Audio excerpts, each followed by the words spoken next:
Masalah dan sosial. Masalah adalah keadaan yang tidak diinginkan terjadi, sedangkan sosial berarti mengacu kepada masyarakat. Jadi, masalah sosial adalah ketidaksesuaian antara harapan dengan kenyataan di dalam kehidupan masyarakat.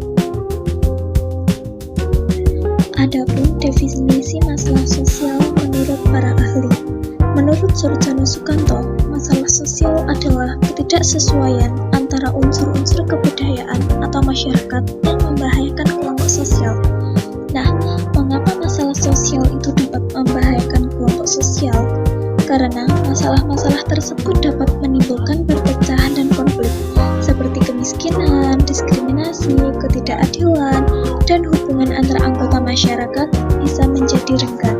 Sedangkan, menurut Sukanto, masalah sosial adalah suatu kondisi yang tidak diinginkan oleh sebagian besar masyarakat.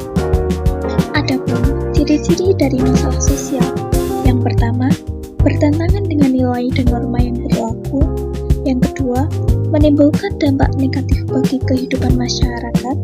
Yang ketiga, memerlukan solusi dari masyarakat atau pemerintah. Adapun faktor penyebab terjadinya masalah sosial.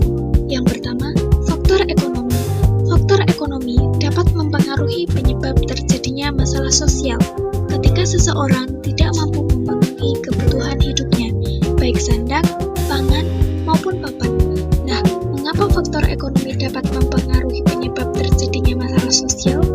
Karena ketika kondisi ekonomi tidak seimbang atau tidak adil, banyak dampak sosial yang muncul, seperti contohnya yaitu kemiskinan dan pengangguran.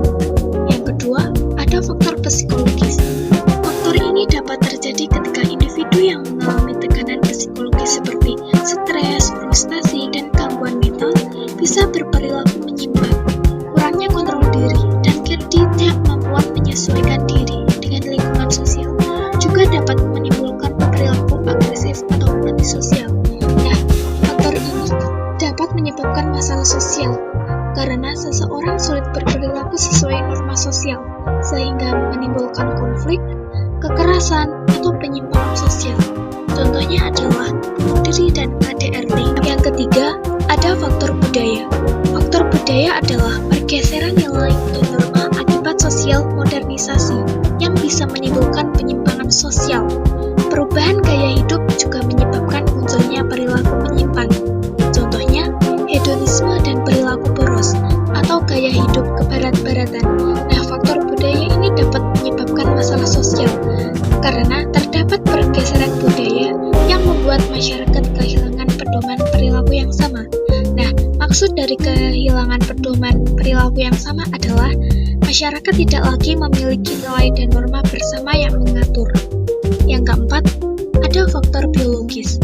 Faktor ini dapat terjadi ketika seseorang memiliki penyakit yang menular, seperti cacat fisik dan kekurangan gizi bisa menghambat seseorang dalam berfungsi sosial, karena dirinya sulit untuk beradaptasi dan menimbulkan konflik dalam masyarakat, contohnya gizi buruk. Adapun upaya penanggulangan masalah sosial, yang pertama, upaya preventif atau pencegahan.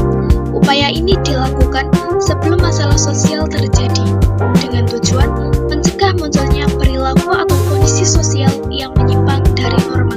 Contohnya, pendidikan moral dan karakter di sekolah dan sosialisasi nilai dan norma sosial di masyarakat.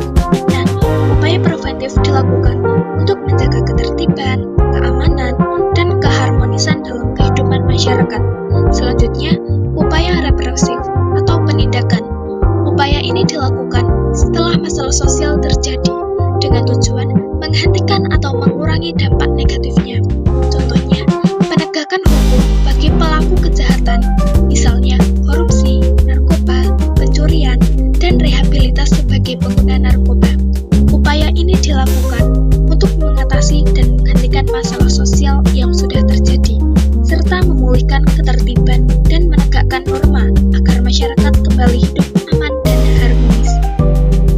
Adapun yang terakhir yaitu upaya konstruktif atau pembangunan dan pemulihan. Upaya ini bersifat membangun dan memperbaiki kondisi masyarakat agar masalah sosial tidak terulang. Biasanya